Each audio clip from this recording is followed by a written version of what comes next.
One spring evening in Glasgow, Scotland, a young woman walked out of a nightclub and disappeared into the night. This is the story of Karen Buckley, a nursing student whose bright future was tragically stolen by a calculating killer. Karen Buckley was born in 1993 in Cork, Ireland, and grew up in the tiny rural village of Marnhack, just north of Cork City. It was a tight-knit farming community where everyone knew each other's names and families always looked out for one another. Karen was the youngest of 4 kids. She was the only daughter of John and Marion Buckley, and growing up with 3 older brothers in the serene Irish countryside, she developed a warm personality that everyone would remember fondly. Her childhood was spent at the local community centre, playing with her brothers and friends amidst the rolling green hills of Ireland. Everyone who knew Karen described her as incredibly kind and thoughtful. She was always quick with a smile and eager to help anyone in need. The Buckley family was devout, attending church regularly, and these values of compassion were instilled in Karen from a very young age. At St. Mary's High School, Karen was not only a strong student but also incredibly social. Making friends was effortless for her. She was outgoing, warm, and authentic, and she formed deep, lasting bonds with her classmates, often spending time together pursuing their shared interests. Even from a young age, Karen was driven and had a clear sense of purpose. She felt a deep desire to help people and make a real difference in the world. This calling naturally led her to a career in nursing, a perfect fit for her compassionate spirit. After graduating from high school, Karen enrolled in the nursing program at the University of Limerick. While working toward her degree, she also worked as a waitress at a local hotel, which showed the incredible work ethic she carried into her young adult life. Following years of dedication, Karen finally graduated as a registered nurse. But for her, this was just the first step. She was determined to excel and wanted to specialize in her field. This ambition led Karen to England, where she took her first professional job at the Royal Alexandra Hospital. It was during this time that she discovered a passion for occupational therapy, a field focused on helping people develop, recover, or maintain the skills needed for daily living. Set on this new path, Karen began researching graduate programs. She soon discovered that the University of Glasgow offered an excellent master's in occupational therapy. So, in January of 2015, at just 24 years old, Karen packed her bags and moved to Glasgow to start the program. It was a brand new chapter, and she embraced it with her usual optimism. Glasgow, the largest city in Scotland with a population over 600,000, was a world away from Karen's quiet hometown. She moved into an apartment with 3 other students, and she adjusted to her new life incredibly well. She dove into her studies, but also made sure to embrace the social side of being a student, quickly making friends with other international students. On the weekends, Karen and her new friends would explore everything Glasgow had to offer, from trying new restaurants and visiting local attractions to going out to clubs. These were never wild nights, just the typical experiences of a grad student. By April of 2015, after just 3 months, Karen was really settling in and building a new life for herself. April 11th, 2015, began just like any other Saturday. That night, Karen and her friends planned to go to a nightclub called Sanctuary, getting there around 11:45. For the next few hours, everything seemed perfectly normal. As Karen talked and laughed with her friends, danced, and had a few drinks, there was no sign that anything was wrong. But then, sometime after 1 in the morning, something shifted. Karen told her friends she was heading to the bathroom. They acknowledged her and didn't think twice about it. But Karen never made it to the restroom. Instead, she walked out of the club entirely, stepping out into the cold Glasgow night without even grabbing her jacket. Why would she suddenly leave without a word to anyone? And why would she leave her coat behind? To this day, no one has the answers. Even though her case was eventually solved and her killer was brought to justice, this one piece of the puzzle remains a mystery. Did someone or something make her feel uneasy? Did she get a troubling text message? We will likely never know the truth. When her friends realized Karen still wasn't back, they weren't alarmed right away. In a packed club, It's easy to get separated, especially after a few drinks. Her friends figured she wasn't feeling well and just headed home. It made perfect sense. But the next day, Sunday, April 12th, is when the real worry started to creep in. Karen's roommate saw she never made it back. Her bed hadn't been slept in. Her phone was going straight to voicemail, and she wasn't answering any of her messages. There was zero activity on her social media accounts. This was completely unlike Karen, who was known for always being in touch. All of Karen's friends knew something was terribly wrong. They called the police to file a missing persons report. The Glasgow police didn't just write this off as a typical night out gone long. The whole situation was setting off major red flags. A responsible, 24-year-old grad student doesn't just disappear into thin air. Investigators knew they had to move fast. It wasn't long before Karen's parents in Ireland got the call. John and Marion Buckley were hit with every parent's worst nightmare. Their daughter had gone missing in another country. Just days later, they were on a flight to Glasgow to join the search. The investigation was already moving at a rapid pace. Police started canvassing the neighborhood, interviewing her friends, and poring over security footage. And what they uncovered was bone-chilling. Security cameras caught Karen leaving the Sanctuary nightclub at around 1 in the morning. But she wasn't by herself. A man was walking right next to her, and they were deep in conversation. He seemed to be chatting with her as they walked away from the club, but they weren't heading in the direction of Karen's apartment. This discovery changed the entire investigation. Karen hadn't just wandered off on her own. Someone had approached her, struck up a conversation, and persuaded her to walk off with him into the night.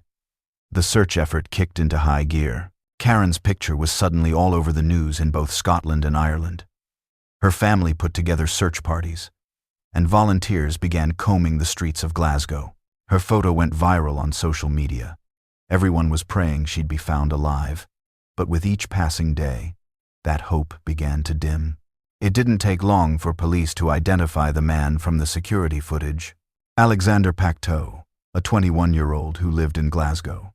Just a few days after Karen vanished, detectives showed up at his apartment. The second they walked inside, investigators picked up on something odd: the overpowering smell of bleach and other cleaning supplies. The whole apartment reeked of disinfectant, like it had just been scrubbed from top to bottom. This was an immediate red flag. Why would an apartment smell that strongly, unless someone was trying to get rid of evidence? During that initial interview, Pacteau gave them his side of the story. He claimed that he went up to Karen, outside the nightclub. They started talking, and he convinced her to come back to his place. According to Pacteau, they were intimate, and then Karen left on foot around 4 in the morning. To the seasoned investigators, almost none of it sounded right. Why would a smart, sensible girl like Karen, who just told her friends she was using the restroom, suddenly take off with a total stranger? Why would she go to his apartment without letting anyone know? And if Karen really did leave his place alive, where was she now? As they searched the apartment more carefully, police found bedsheets stained with blood. But Pacteau had an explanation all ready to go. He claimed Karen had accidentally bumped her head on the bed frame. It was just a minor accident, he insisted. But despite his stories, Pacteau immediately became their prime suspect. Police took him into custody while they continued to gather more evidence. Then came another disturbing discovery: a handwritten note that laid out everything Pacteau had just told them.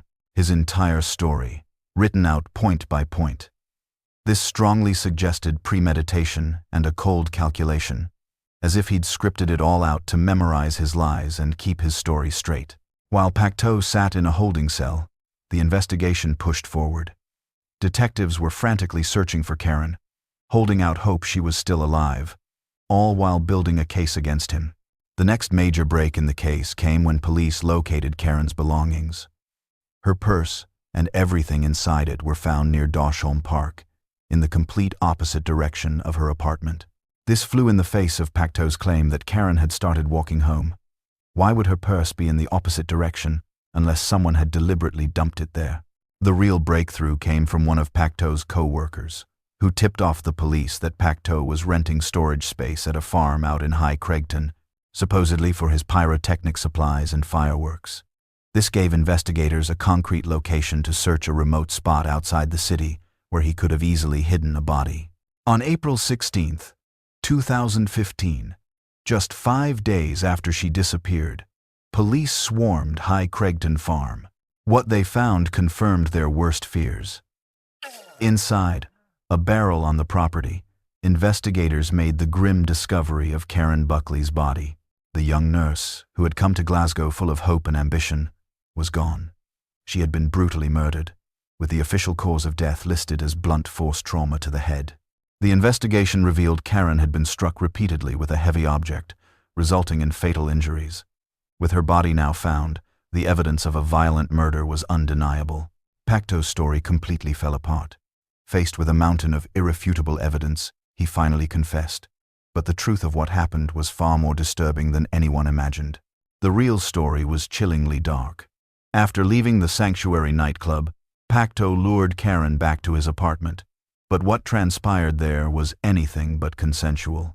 Pacto viciously attacked Karen with a heavy wrench.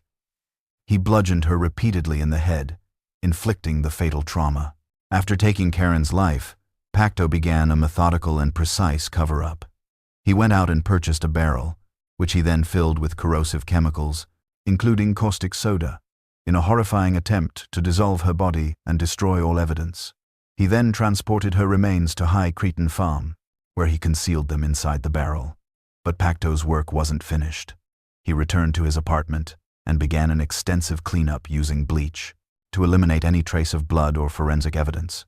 This meticulous cleaning was the source of the overpowering chemical smell investigators had noticed. He even took the blood-stained bedsheets and burned them. He disposed of the murder weapon, tossing the wrench into a river on his way to the farm, an act that clearly demonstrated his guilt, awareness of his actions, and cold, calculated planning. Pacto also had his car professionally cleaned and even placed an ad online to sell it. He was systematically eliminating forensic evidence and trying to distance himself from anything that could connect him to Karen's murder. As the case against him solidified, investigators dug into Pacto's past. What they uncovered was deeply disturbing. This wasn't the first time he had targeted a woman. He had a documented history of predatory behavior, and chillingly, the justice system had a chance to stop him but failed. Back in 2011, just 4 years before he murdered Karen, Pacto was accused of a violent sexual attack on another young woman in Glasgow. The circumstances of that incident were strikingly similar. Pacto had met this woman in the early morning hours of November 27, 2011, right after she left a nightclub called Garage. Employing the same tactics he would later use on Karen, Pacto managed to gain the woman's trust. He claimed he was looking for a taxi and convinced her to share one with him. But in a secluded alley, Pacto's true intentions were revealed. He allegedly attacked her, forcing her to the ground, and covered her mouth while attempting a vicious assault. Thankfully, the woman's screams alerted nearby passers-by, who rushed to help. They found the young woman covered in mud and clearly traumatized. Pacto attempted to flee the scene, hiding behind a work van, but he was quickly apprehended and arrested. He was subsequently charged with attempted rape. This should have been the moment the justice system stepped in to protect other women from Pacto, but it didn't happen. When the case finally went to trial in 2013, Pacto pleaded not guilty, and his defense was both brazen and manipulative. He told the court that such attacks were cowardly and that he would sooner be accused of murder. He claimed that and wouldn't risk such severe consequences. Pacto, however, spun a completely different story. He alleged that the woman struck him first after he inquired about her boyfriend, causing them to tumble behind a car, where he accidentally landed on top of her. He claimed he fled the scene in a state of confusion and fear. Then, in a truly cynical maneuver, Pacto informed the jury that he was gay, apparently trying to imply that this would make him incapable of sexually assaulting a woman. But before a verdict could be reached, the trial was thrown into chaos by technical difficulties. The courtroom's audio equipment failed, which meant the jury was unable to clearly hear the victim's crucial testimony. This issue, along with delays caused by a serious car crash Pacto had experienced, ultimately led to the case being thrown out. That car accident, back in 2012, was severe. It left Pacto in a coma for 4 weeks with broken ribs and a shattered hip. He was unable to walk for 6 months and relied on crutches for an entire year. His legal team attempted to leverage this, arguing it created mental health problems, but medical experts concluded he was mentally competent and fully able to face trial. But those technical glitches created the exact loophole Pacto's defense team was looking for, as the jury couldn't hear crucial testimony. As a result, the case crumbled, the charges were dismissed, and Pacto walked away a free man. This failure of the justice system would have deadly consequences. If Pacto had been convicted back in 2013, he would have been behind bars in April of 2015, and Karen Buckley would still be alive today. Understanding who Pacto was helps to explain, though it certainly doesn't excuse his horrific violence. Pacto was just 21 years old when he murdered Karen. He came from a seemingly normal, middle-class family, and had even attended a prestigious high school, pointing to a background with educational advantages. His parents, however, had separated when he was young. Following the failure of his father's business, Pacto lived mostly with his mother. But this living situation was reportedly unstable. Despite his seemingly privileged background, Pacto began to develop a pattern of dishonesty and criminal activity in the year leading up to Karen's murder. He was convicted of printing counterfeit currency. Police raided his apartment following an anonymous tip, and Pacto claimed he'd been in a car accident. He said he was too embarrassed to admit he was receiving disability benefits, so he pretended to run a successful business, printing the fake money to keep up the charade. At the age of 17, Pacto had tried to launch a furniture business, but that venture ultimately failed. This business failure, combined with his injuries and an inability to hold down a legitimate job, sent him down a path of deception and petty crime. For the currency fraud, Pacto managed to avoid jail time, went impacted to Squai, and was instead ordered to complete 225 hours of community service. Once again, the system had given him a second chance, and once again, he would prove he didn't deserve it.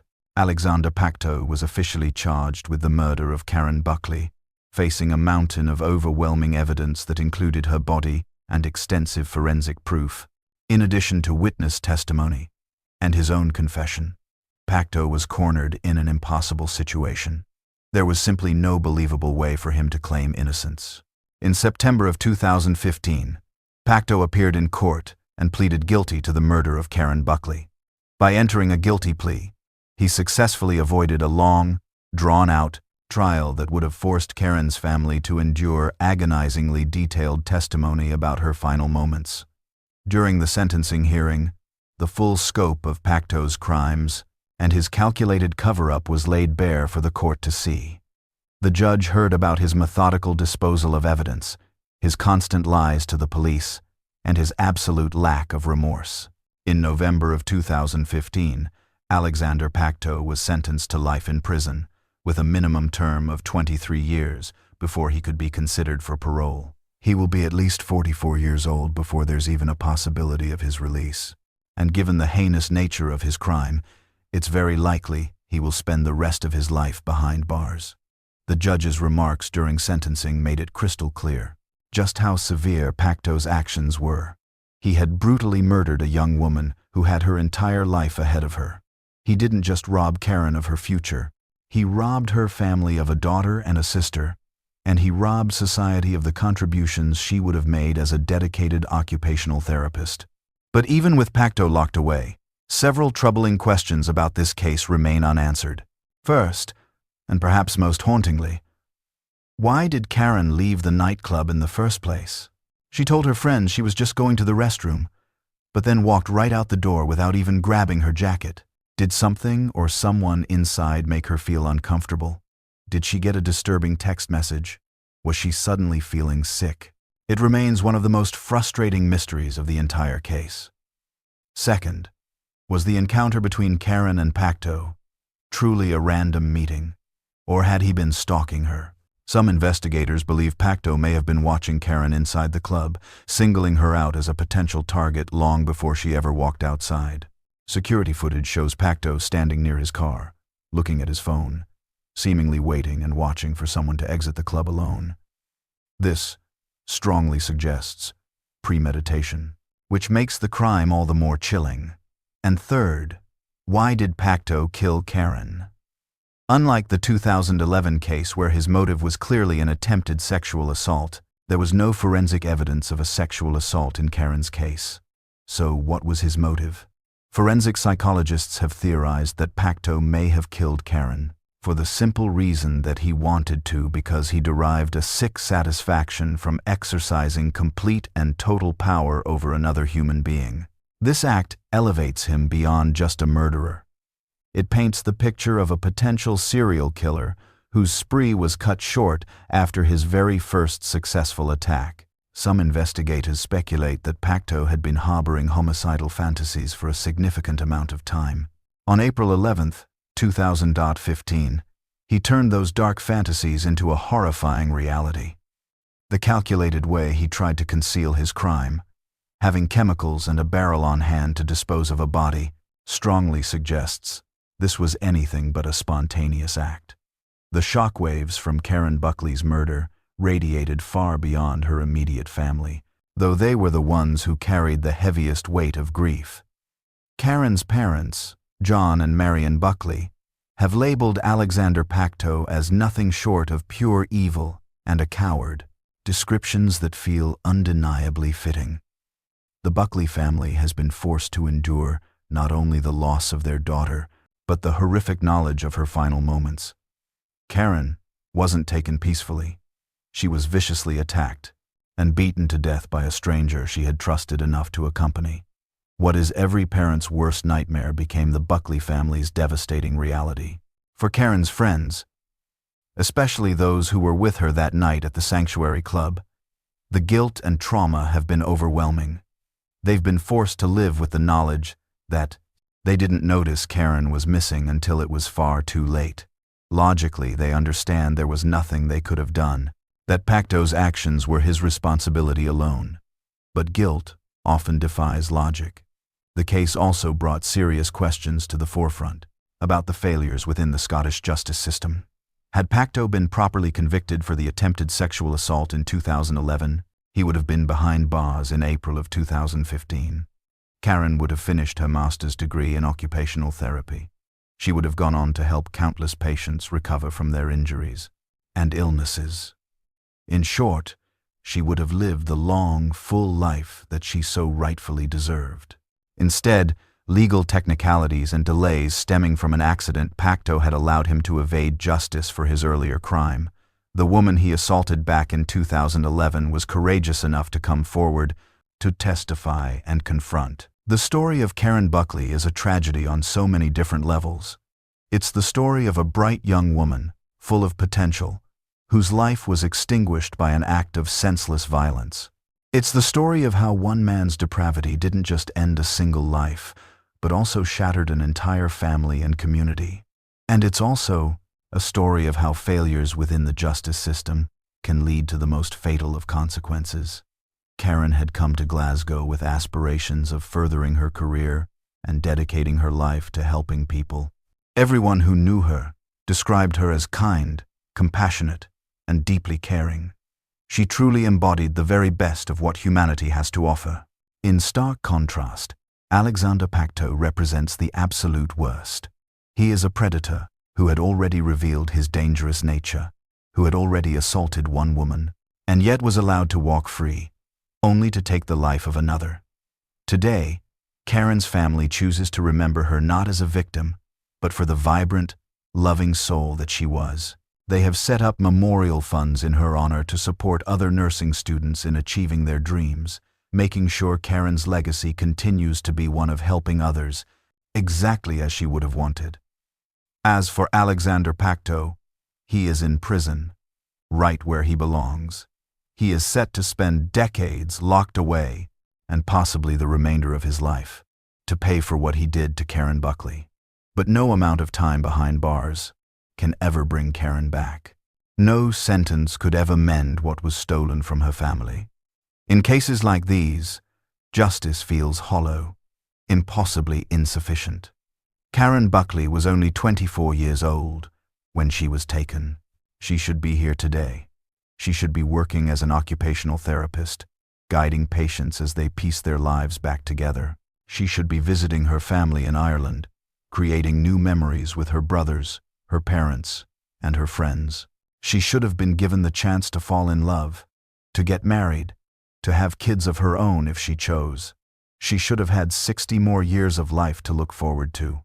But instead, all that's left is a headstone in an Irish cemetery and a family whose grief will never truly fade.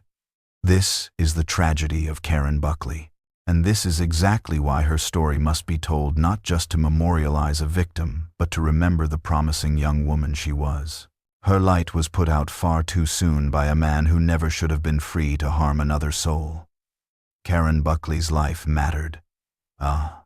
Place mattered. Her death matters, and her story, as hard as it is to tell, matters most of all.